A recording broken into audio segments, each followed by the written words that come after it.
자는 잠잠할지니라. 아멘. 고린도전서 13장에서 사랑에 대한 이야기를 했습니다. 12장에 여러 가지 은사 하나됨에 대한 이야기를 하고 가장 큰 은사를 사모하라라고 이야기하면서 고린도 13장에서 사랑에 대한 이야기를 쭉 했죠. 그리고 사랑에 대한 이야기를 마무리한 다음에 14장을 시작하면서 14장 1절에서 이렇게 표현합니다. 너희는 사랑을 추구하며 합니다. 사랑을 추구하며 신령한 것을 사모하되 더욱 예언하기를 사모하라. 이렇게 이야기합니다. 그래서 14장에서 예언과 방언에 대한 이야기를 하거든요. 근데 14장에서 예언과 방언을 언급하면서 예언은 이거고 방언은 이거고 방언보다 예언이 좀 더 좋다. 뭐 이런 단순한 이야기를 하는 것 같지는 않습니다. 왜냐하면 사랑에 대해서 가장 큰 은사 사랑에 대해서 쭉 이야기를 한 다음에 사랑을 추구하며 즉 가장 기본적으로 우리가 추구해야 될 바가 사랑이라고 분명하게 전제를 하고요. 그러나 교회의 질서에 따라서 실제 당시 고린도 교회의 상황에 따라서 교회의 질서를 잡고 교회가 서로가 서로에게 덕을 세워가는 과정이 있어야 되는데 근데 현실적으로 여러 가지 은사들 중에서 특히 예언과 방언에 대해서 이야기를 하면서 자 방언보다는 예언을 좀 사모했으면 좋겠다. 왜냐하면 방언은 너와 하나님과의 관계일 수는 있겠지만 예언은 또 교회의 질서와 교회의 덕을 세우고 상호 간의 관계일 수 있기 때문이다. 뭐 이런 이야기를 좀 하고 있습니다. 우리 14장 14절 바로 전에 구절 가서 잠깐 보면요. 이렇게 표현합니다. 내가 만일 방언으로 기도하면 나의 영이 기도하거니와 나의 마음은 열매를 맺지 못하리라. 방언으로 기도하면 나의 영이 기도하거니와 나의 마음은 열매를 맺지 못하리라. 즉 방언을 하는 것이 나쁘다 문제가 있다 뭐 이런 이야기를 하는 것이 아니라 방언은 내 영이 기도하거니와 방언을 통해서 나와 하나님과의 관계가 이루어지거니와 마음의 열매를 맺지 못하리라. 즉 상호 간의 관계 사람들과의 관계 하나님께서 허락하신 지체와의 관계 속에서는 그 방언으로 기도함이 어떤 열매를 맺지 못할 것이다 라고 이야기를 합니다. 그래서 방언을 할 때는 통역의 은사를 사모해라 이렇게 이야기를 하는 거죠. 그러면서 15절로 넘어옵니다. 그러면 어떻게 할까? 내가 영으로 기도하고 또 마음으로 기도하며 내가 영으로 찬송하고 또 마음으로 찬송하리라. 14절에서 이렇게 나왔어요. 영으로 기도하거니와 마음으로는 열매를 맺지 못하리라. 그래서 그것이 개인적으로는 하나님과의 관계를 만들어갈 수 있겠지만 교회의 덕을 세워가는 데서는 뭐 크게 의미 없을 수 있다. 뭐 이런 얘기를 하는 거잖아요.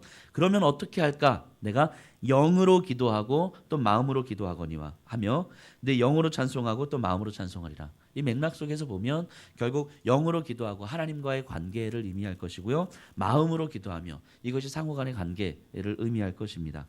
즉 하나님과의 관계라고 하는 것은 결국 교회 지체들과의 관계의 어떤 영적 확장성으로 나타나는 거죠. 영적 확장성으로 나타나지 않으면 그것은 개인에게는 유익이 있을 것이거니와 그것이 예수 그리스도의 가르침이나 하나님의 가르침에 부합하는 것은 아니다라고 이야기를 하는 거죠. 즉 하나님과의 관계가 조금 더 깊어지고 조금 더 성장한다고 하는 것은 내 영적으로 풍성하고 내가 하나님과 더 친밀해졌습니다. 감사합니다. 만족하고 이런 차원의 문제가 아니라 하나님과의 관계가 깊어지고 영적으로 성장한다는 것은 반드시 영적 영향력으로 나타나게 됨을 좀 보여주는 것 같습니다. 즉 개인의 어떤 신앙이 계속 성장한다고 하는 것은 자기 만족적 차원의 문제를 넘어서서 영적 영향력으로 나타나는 거죠. 영적 영향력으로. 그래서 지금 2014년도 이제 12월 이제 마무리하는 단계에 와 있는데 1년을 쭉 돌아보시면서 어떤 분들이 이럴 겁니다. 그래도 이 올해 한 해 동안 내가 기도하는데 좀 더 익숙해져 있고 신앙으로 좀 더 많이 성장했던 것 같고 또 어떤 분들은 그냥 고만고만했던 것 같고 뭐 이렇게 뭐 여러 가지로 다양한 모습으로 자신의 모습을 좀 판단하게 되실 텐데 영적으로 내가 성장한 것 같다. 라고 했을 때 우리가 분별할 수 있는 기준 중에 하나는 내가 그럼 주변에 어떤 방식으로 영적인 영향력을 끼치고 있는가, 끼쳐왔었는가. 그 작년에 비해서 올해가 어떤 방식으로 영적인 영향력을 끼쳐오고 있는가를 좀 돌아보면 그 영향력을 끼치는 것만큼 내 영적인 상태가 좀 성숙했다, 성장했다라고 우리가 볼 수 있는 거겠죠. 근데 어떤 영적 영향도 없고 그냥 나 혼자 자기 만족하고 내가 그냥 뭐 하나님과 관계가 좋아진 것 같아라고 했을 때는 그 성장에 대해서는 우리가 의문을 좀 던져봐야 될 필요가 있을 것 같습니다. 즉 영적 성장이라고 하는 건 영적 영향력으로 나타난다. 라고 하는 걸 우리가 좀 생각해 보면 좋을 것 같습니다. 근데 영향력으로 나타나는데 안 좋은 영향력으로 나타날 수도 있어요. 그러니까 영적으로 성장해서 이것저것 배우고 기도도 많이 하고 말씀도 많이 듣는데 그러다 보니까 안 좋은 영향력은 어떤 겁니까? 내 안에 뭔가 많이 들어오고 내 안에 뭔가 많이 채워지는 것 같아서 이제 누군가가 보이기 시작하는 거죠. 예를 들면 운전을 하다가 이제 교통 신호를 원래 안 지켰어요, 제가. 아니 원래는 잘 지켰어요, 저. 근데 향남 와서 잘 안 지키기 시작했어요. 자, 근데 예를 들면 그 원래 제가 불법 유턴도 많이 하고 그러는데 어느 날 제가 내가 불법 유턴하면 안 되지 하면서 불법 유턴 안 하고 신호 딱 대기하고 딱 서 있습니다. 그때 가장 먼저 보이는 사람이 어떤 사람입니까? 불법 유턴하는 사람이죠. 저거 이렇게 되는 거죠. 뭔가 내 삶은 변화가 됐어요. 불법 유턴하다가 불법 유턴하지 않게 됐으면 내 삶은 변화가 됐어요. 근데 그때 가장 먼저 보이는 사람은 불법 유턴하는 사람이죠. 내가 11조 생활을 하지 않다가 내가 이러면 안 되겠구나. 11조 생활을 해야 되겠구나 하고 11조 생활을 하기 시작합니다. 이때 가장 먼저 보이는 사람이 누굽니까? 교회 오래 다녔는데 11조 안 하는 사람이 먼저 눈에 들어오는 거예요. 자, 이런 게 이제 안 좋은 영향력이죠. 그러니까 이런 방식의 영향력을 의미하는 거 아닙니다. 뭔가 지적질하는 방식, 뭔가 이렇게 뭔가 잡아내서 뭔가 나의 옳음과 내가 잘하고 있습니다. 그래서 새벽 예배 드리는 사람이 새벽 예배 드리지 않는 사람을 바라보면서 이거 어떻게 권사님이 새벽 예배도 안 드리지? 뭐 이런 방식. 그러면서 나는 새벽 예배 드리고 있음을 뭔가 이렇게 자랑하진 않지만 뭔가 그래도 나는 꽤 잘하고 있어라고 드러내는 방식은 안 좋은 영향력의 모습인 거죠. 이런 방식을 의미하는 것이 아니고요. 좀 이따 쭉 제가 설명드리겠지만 어쨌든 하나님과의 영적인 성장이라고 하는 건 영적 영향력으로 나타나는 것이다. 자기 만족적이라거나 아니면 자기를 판단하는 자리에 놓고 누군가를 판단하고 소위 말하는 지적질하는 방식, 이게 삶이 아니다라고 하는 거 좀 기억하시면 좋을 것 같고요. 그래서 16절에 보면요, 그렇지 아니하면 내가 영으로 축복할 때에 알지 못하는 처지에 있는 자가 내가 무슨 말을 하는지 알지 못하고 내 감사에 어찌 아멘하리요? 너는 감사를 잘하였으나 그러나 다른 사람은 덕 세움을 받지 못하리라. 18절에 보면요, 내가 너희 모든 사람보다 방언을 더 말함으로 하나님께 감사하노라. 자, 방언으로 하면서 너는 충분히 하나님 앞에 감사했을 수 있지만 그게 옆에 사람한테 무슨 의미가 있어? 근데 따져볼까? 내가 너희보다 훨씬 더 방언 많이 하거든. 그런데 나는 그렇지 않잖아. 이런 얘기를 하고 있는 거죠. 내가 방언을 못하기 때문에 방언하는 사람은 시기하고 질투해서 하는 말이 아니라 중요한 건 내가 방언을 하느냐 안 하느냐, 그걸 가지고 내가 하나님과의 관계가 더 깊어졌느냐 안 깊어졌느냐가 아니라 내가 교회 지체들 안에서 어떤 방식으로 선한 영적 영향력을 끼치고 있는가가 중요한 거지. 내가 무언가를 한다 안 한다 이런 게 중요한 것이 아니다. 그래서 어떤 영적 개인주의 또는 영적 이기주의의 모습들에 대해서 경계하고 있는 것이죠.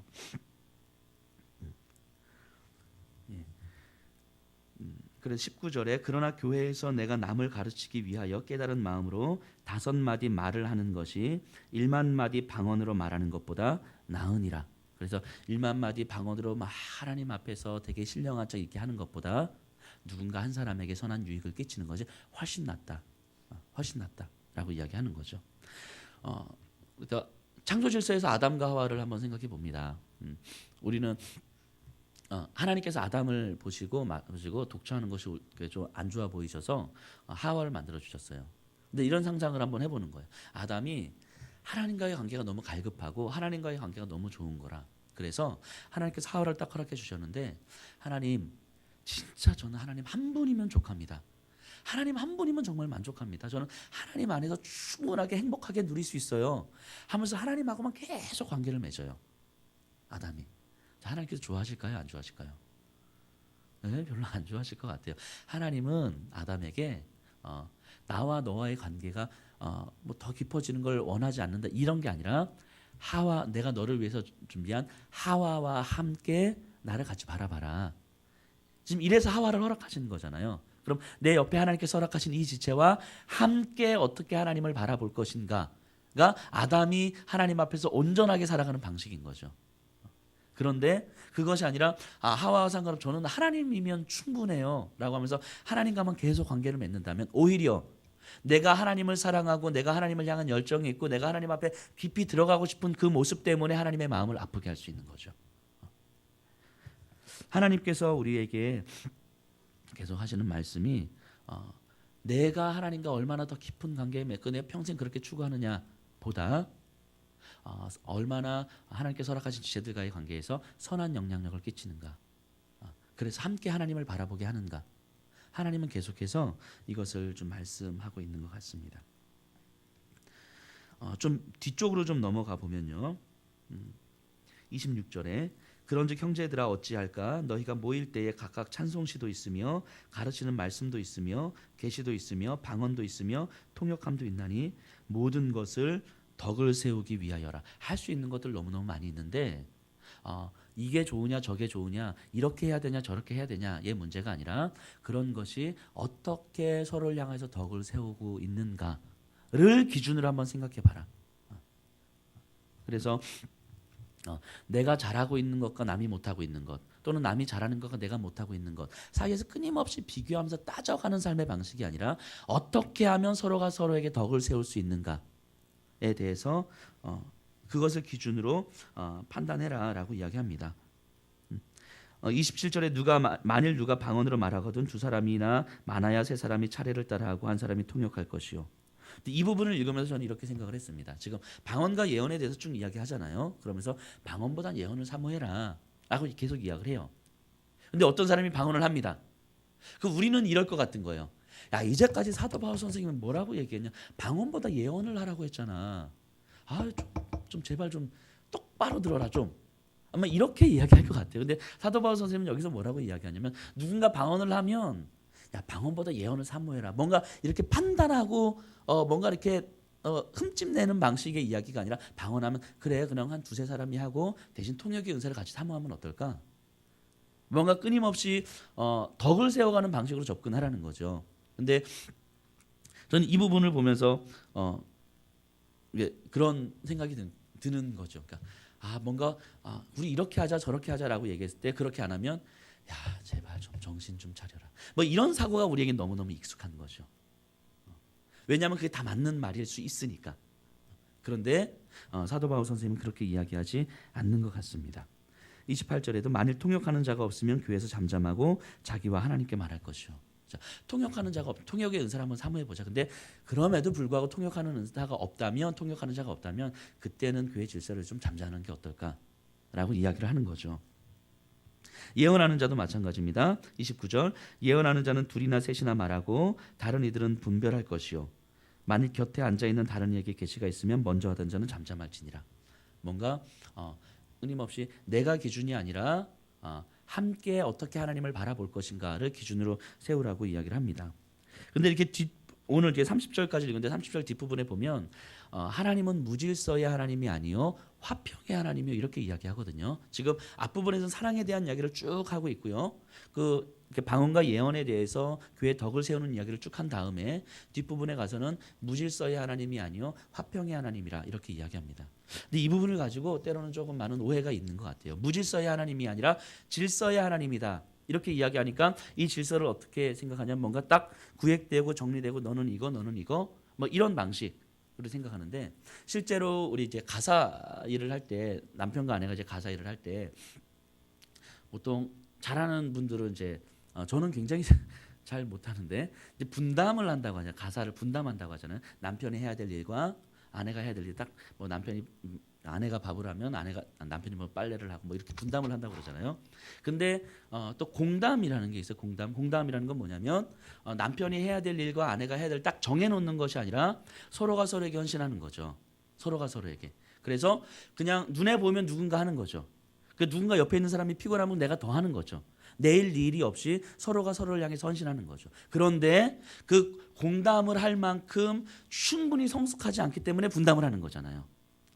이해되시죠? 공담을 할 만큼 충분히 성숙하지 않기 때문에 분담을 한단 말이죠. 그래서 이것저것 구획을 좀 나눠 놓는 거예요. 그럼 이제 질서 정연하죠. 그런데 시간이 가다 보면 야, 이건 네 일인데 네가 해야지. 야, 이거는 나는 이거를 했잖아. 근데 너는 이거 너의 일인데 이건 너가 해야 되는 거잖아. 라는 이제 생각들이 들어오기 시작하는 거죠. 시간이 지나다 보면. 그럼 그게 이제 서로에 대해서 하나의 어떤 책잡을 거리들이 만들어지는 거죠. 그러면서 이 질서를 유지하기 위해서 이제 막 뭔가 이렇게 또 다른 원칙을 세우고 또 다른 원칙을 세우고 이렇게 하는 거죠. 마치 질서의 하나님을 이런 방식으로 뭔가 딱 구에게 정해져 있어서 뭔가 이건 내가 해야 될 일, 이건 네가 해야 될 일. 교회 안에서 이건 네 일, 이건 내 일, 뭐 이런 식으로 딱 그래서 이 질서에 따라서 갑시다. 그래서 이 질서가 어그러지면 야 이건 네 일인데 그건 네가 했어야지. 왜 질서를 어그러뜨려? 하나님은 무질서의 하나님이 아니라 질서의 하나님인데 뭐 이런 방식으로 생각하는 경향이 있는데 하나님은 그렇게 이야기하지 않는다는 거죠. 그래서 뭐라고 이야기하냐면 하나님은 무질서의 하나님이 아니요. 그다음 뭐라고요? 화평의 하나님이라고요. 그 질서를 지켜야지가 아니라 화평의 하나님이라고. 화평의 하나님. 화평의 하나님 뭡니까? 화평케 하는 자의 대표자가 누굽니까? 예수님이잖아요. 예수님께서 화평케 하는 자의 대표를 살아간 거죠. 어떤 방식으로 화평케 하는 자의 삶을 살았습니까? 자신을 죽임으로. 즉 질서의 하나님이라고 할 때 이 질서는 뭐냐면 체계를 잡는다, 뭐 구획을 정한다라는 차원이 문제가 아니라 자기 부인과 자기 포기를 이야기하는 거죠. 서로를 하나님을 향한 헌신과 서로를 향한 헌신을 의미하는 거죠. 근데 그것이 안 되니까 차선책으로 뭔가를 만들어 놓는 거죠. 근데 뭔가를 만들어 놓은 이것을 지키기 위해서 급급한 삶의 방식 이게 오히려 하나님의 마음을 아프게 할 수 있다라고 하는 거죠. 우리가 그것을 추구하는 것이 아니라 차선책으로 무언가를 만들어 놨지만 그럼에도 불구하고 서로가 서로를 향하여서 어떤 방식으로 헌신할 것인가, 어떤 방식으로 자기를 부인할 것인가, 어떤 방식으로 자기를 포기할 것인가에 대한 끊임없는 추구인 거죠. 그래서 영적으로 성장한다고 하는 것은 그만큼 내가 나를 부인하고 내가 나를 포기하는 방식이 더 많아지는 거죠. 내가 나를 부인하면 부인할수록 자연스레 질서는 잡히는 거죠. 자연스럽게. 근데 그게 안 되니까 뭔가 이렇게 틀을 만드는 거 아니겠습니까? 근데 틀을 만들어 놓고 어느 순간 그 틀이 이제는 기준이 돼 버리는 거죠. 그 틀이 기준이 돼 버리는 거죠. 그래서 조금 더 헌신하고 뭔가 이런 게 뭔가 이렇게 좀 특별한 삶의 모습처럼 보여지기도 하고 뭔가 정상적이지 않은 것처럼 보이기도 하고 그 질서를 유지하기 위해서 뭔가 그 질서의 오름을 가지고 계속 판단을 하기 시작하는 거죠. 근데 사도 바울 선생님은 또 예수님은 그런 방식으로 우리로 하여금 살아가라고 이야기하지 않는 것 같습니다. 옳고 그름이라고 하는 것은 결국 아무것도 아닌 거 아니겠습니까? 옳고 그름의 기준이 있다면 굳이 있다면 딱 하나인 거죠. 딱 하나. 뭡니까? 내가 죽으면 옳은 거고 죽지 않으면 그른 거죠. 이거 아니겠습니까? 내가 십자가에서 예수님께서 십자가에서 자신을 죽였던 것처럼 내가 그 십자가의 길을 걸어가면 끊임없이 자기를 부인하면 옳은 것이고 그렇지 않으면 그른 거죠. 근데 그렇지 않은 삶의 방식이 우리의 연약함이기 때문에 우리가 옳음을 주장할 수 있는 권리는 없는 거죠. 사도 바울 선생님은 계속 그 얘기하고 있는 거 아니겠습니까? 우리가 옳음을 주장할 수 있는 권리가 없음에도 불구하고 우리는 옳음을 주장하고 있는 거예요. 어떤 방식으로요? 끊임없이 누군가를 판단하는 방식으로 질서를 유지하겠다는 이유로 뭔가를 끊임없이 새로운 원칙들을 만들어내고 이 원칙을 지키지 않는 자들을 신앙이 연약한 자요, 뭐 교회 질서를 어그러뜨리는 자요라고 하는 방식을 끊임없이 판단하는 방식으로 자신의 옳음을 주장하는 자들이 오히려 하나님의 마음을 아프게 한다라고 이야기를 하는 거죠. 사도 바울 선생님은. 그 말씀을 좀 정리해 보면요. 과연 오늘날 우리의 모습을 좀 한번 들여다봤으면 좋겠습니다. 교회의 질서에 익숙해져 있고 그래서 주어진 일들과 뭔가 행해야 되는 일들이 익숙해져 있는 우리들의 모습을 한번 좀 들여다봤으면 좋겠습니다. 과연 우리는 나의 옳음을 주장하면서 최소한의 내가 해야 할 일들을 하면서 마치 그것이 내가 하나님 앞에 영적으로 계속해서 성장하고 더 깊어지는 것처럼 생각하는 모습들로 하나님 앞에 서 있는 거 아닌가. 그러면서 마치 내가 유턴하지 않으면 하나님 앞에 신호 잘 지키고 있으면서 유턴한 자를 바라보면서 뭐 손가락질이든 아니면 마음으로든 끊임없이 판단하는 방식으로 자기 우위의 방식으로 어떤 영적 심리적 안정감을 추구하는 삶의 방식들이 또 우리들의 모습이 아닌가. 사도 바울 선생님의 말씀은 아주 단순한 것 같습니다. 내가 십자가에서 죽는 것이 옳은 것이고 그렇지 않은 것은 옳은 것이 아니다.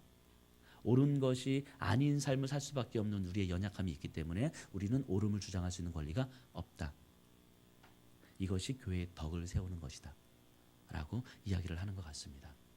과연 우리는 내가 어떤 일을 하는 방식으로 덕을 세우는 것이 아니라 나를 죽이는 방식으로 덕을 세우는 삶을 살고 있는가에 대한 질문을 진지하게 좀 던져보면서 2015년도 우리가 신앙의 비전들을 좀 세워갈 때에 어떤 방식으로 내가 나를 부인하는 삶을 살 것인가, 영적 영향력을 끼치는 살 것인가, 어찌하면 내가 나의 옳음을 주장하지 않는 방식으로 내 삶을 살 것인가를 좀 고민하면서 하나님 앞에 진정한 의미의 영적 성장을 추구하는 삶의 방식이었으면 좋겠습니다. 기도하겠습니다.